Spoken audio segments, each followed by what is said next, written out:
అంటే చట్టంలో నేను అదే చెప్పేది, చట్టం ద్వారా మనకు పొందుపరిచిన హక్కులన్నింటినీ సాధ్యమైనంత వరకు పొందడం కోసమే మనం చర్చలో కూర్చొని మాట్లాడతాం.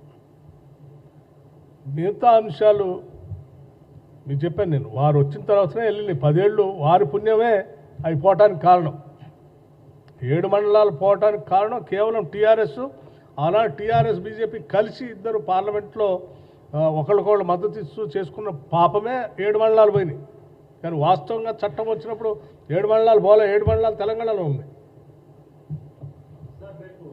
సో ఆ ప్రాయశ్చిత్తం ఏదైనా ఉంటే వాళ్ళు చేయాలి. ఇప్పుడు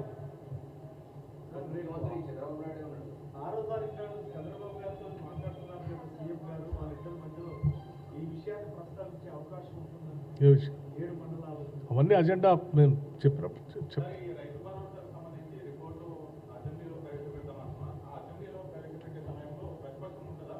అందరి సభ్యులకి మాట్లాడే అవకాశం, అందరి అభిప్రాయాలు తీసుకుంటాం.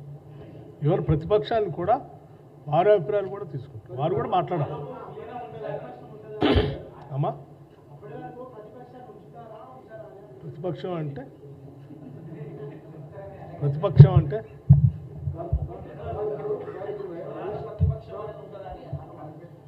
శాసనసభ్యులు, ప్రతిపక్ష పార్టీలకు సంబంధించిన శాసనసభ్యులు ఉంటారు, వారు కూడా మాట్లాడాలి.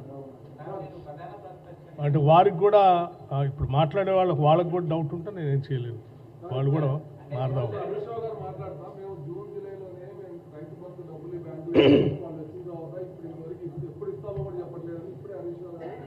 అదే అన్నా, అందుకే నేను చెప్పేది, హరీష్ రావు గారు లాంటి కళ్ళబొల్లి మాటలు చెప్తూ కాలం వెళ్ళబుచ్చే ప్రభుత్వం కాదు మా.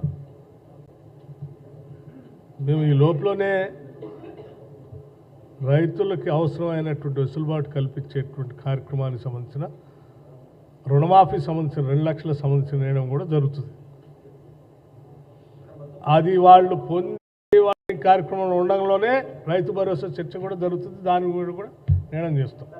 సో రైతులకి ఎక్కడా కూడా ఆలస్యం, నష్టం జరిగే ప్రక్రియ లేకుండా వాళ్ళకి కావాల్సిన ఆర్థిక సాయం టైంకి అందేటట్టుగానే చూస్తాం. పంట